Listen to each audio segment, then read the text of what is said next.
हम जब कंपटीशन देने जा रहे हैं इंजीनियरिंग एंट्रेंस वगैरह के लिए या क्लास 12th का बोर्ड का एग्जामिनेशन देने जा रहे हैं तो उसमें पोलराइजेशन का जो टॉपिक होता है वो बहुत इंपॉर्टेंट होता है। अब पोलराइजेशन के टॉपिक में जो सबसे इम्पॉर्टेंट टॉपिक होता है वो है मेलस लॉ। इस वीडियो में मैं मेलस लॉ आपके सामने बताने जा रही हूँ।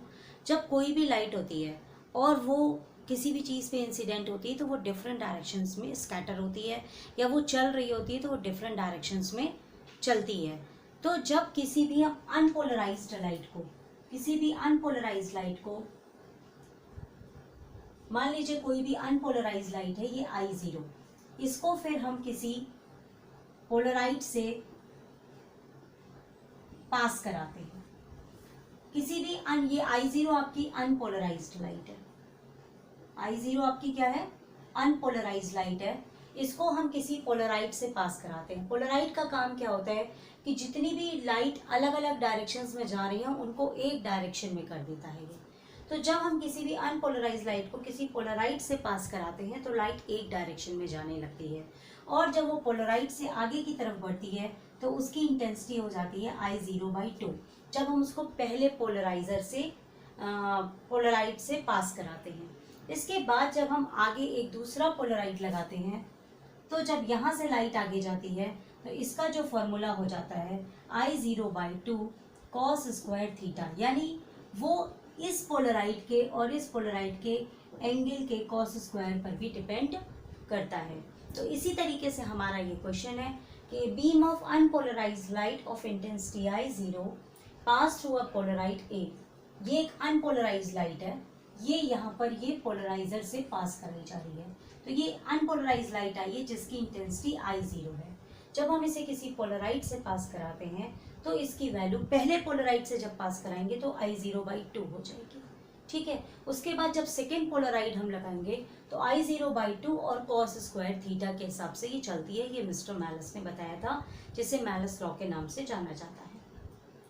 तो एक पोलराइट A से पास कराई जाती है, फिर एक दूसरे पोलराइट B से पास कराई जाती है।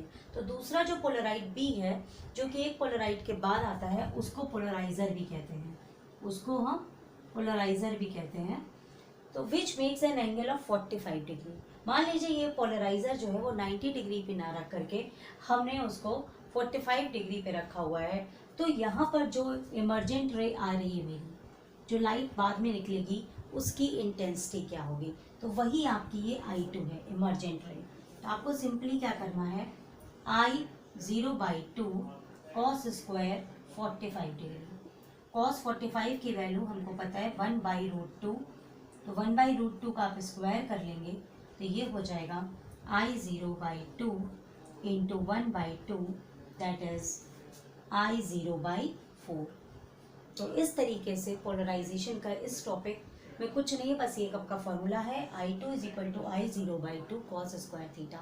लेकिन इसमें जो सबसे बड़ी गड़बड़ आप लोग करते हैं कि पहला जो पोलराइजर है वहाँ पे केवल I0/2 है, उसके बाद जब सेकेंड लगाते हैं तो वो I0/2 cos स्क्वायर थीटा चलता है।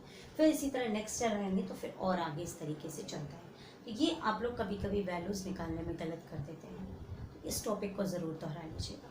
Thank you. आपका इस तरह से क्वेश्चन है कि अगर मान लीजिए कि दो पोलराइजर्स हैं, वो ट्रांसमिशन एक्सिस पर एक दूसरे के परपेंडिकुलर रखें। ये मान लीजिए A है और ये मान लीजिए B है। तो जब बीम ऑफ लाइट पड़ती है तो केवल ये वाला जो है इसकी बीम हमको दिखाई दे रही है और इसकी बीम नहीं दिखाई दे रही। It has maximum intensity and it has minimum intensity, that is zero intensity, and angle between them is 90 degree because they are mutually perpendicular to each other. Now this whole polarite is rotating through an angle of 30 degree. अब इसी पोलराइट को हम 30 degree पे rotate कर देंगे और जब हम इसको 30 डिग्री पे रोटेट करते हैं तो हम देखते हैं कि इसमें से जो दोनों में से बीम्स निकल रही हैं बोथ आर इक्वली ब्राइट। जब ये म्यूचुअली परपेंडिकुलर है और इसमें बीम हमें पड़ती है इस पोलराइट पर तो केवल जो A वाली है वो दिखती है, B वाली की इंटेंसिटी 0 है। लेकिन हम पोलराइट को अगर 30 डिग्री पे रोटेट कर देते हैं तो जो दोनों की बीम है दोनों ही इक्वली ब्राइट हमें नज़र आ रही है।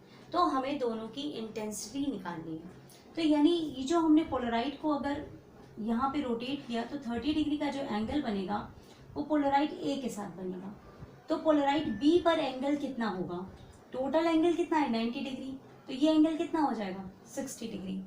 तो दोनों की इंटेंसिटी, हमने कहा दोनों पे बीम इक्वली ब्राइट है, तो दोनों की इंटेंसिटी को हम इक्वेट करेंगे। मैलस लॉ से हमारे पास फॉर्मूला है I0/2 cos स्क्वायर थीटा। तो अभी इस फॉर्मूले को हम ए और बी के लिए रखेंगे।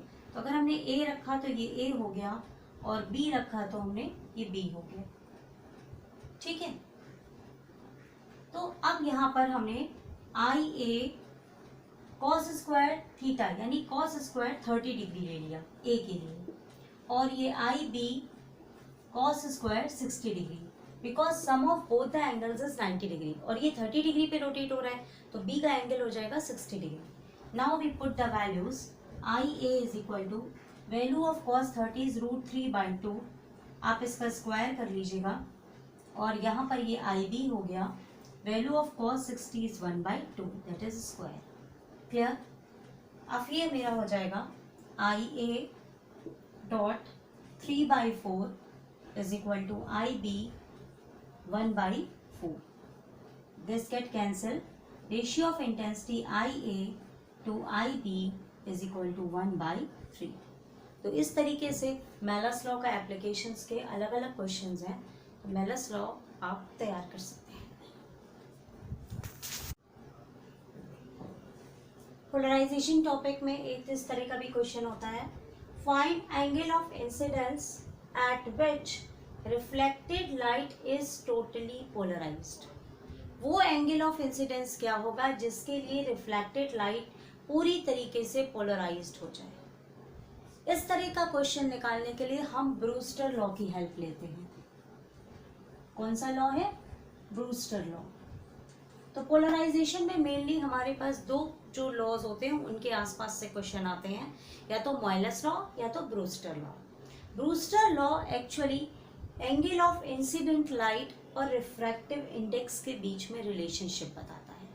कंडीशन ये होती है कि कितना एंगल ऑफ इंसिडेंस हो जब रिफ्लेक्टेड लाइट टोटली पोलराइज्ड हो जाए, यानी जो लाइट हमारी रिफ्लेक्ट हो रही है we get the totally polarized light, and in that case we have the relationship refractive index is equal to tan of polarizing angle। मतलब फिर वो जो एंगल ऑफ इंसिडेंस होता है वो पूरी पोलराइज्ड लाइट हमें दे रहा है जब वो रिफ्लेक्ट हो रहा है। तो यहाँ से हमको एंगल ऑफ इंसिडेंस निकालना है, that is angle of incidence is equal to tan inverse mu. इस तरीके से रिफ्रैक्टिव इंडेक्स और एंगल ऑफ इंसिडेंस में भी रिलेशनशिप है। तो मेलस लॉ से हमें intensity of the light which is हम निकालते हैं कि जब कोई अनपोलराइज लाइट जा रही है और वो किसी पोलराइजर पे पड़ती है तो उसके बाद जो लाइट बाहर आती है उसकी क्या इंटेंसिटी होती है। और इस केस में ब्रूस्टर लॉ में क्या होता है कि जो लाइट इंसिडेंट हो रही है उसका और उस जो मटेरियल है उसके रिफ्रैक्टिव इंडेक्स में क्या रिलेशनशिप है वो हम ब्रूस्टर लॉ से निकालते हैं। तो पोलराइजेशन में अगर हम ये दो टॉपिक तैयार कर लेते हैं तो हमारे लिए कंपटीशन के लिए इतना ही इनफ हो जाता है। Thank you.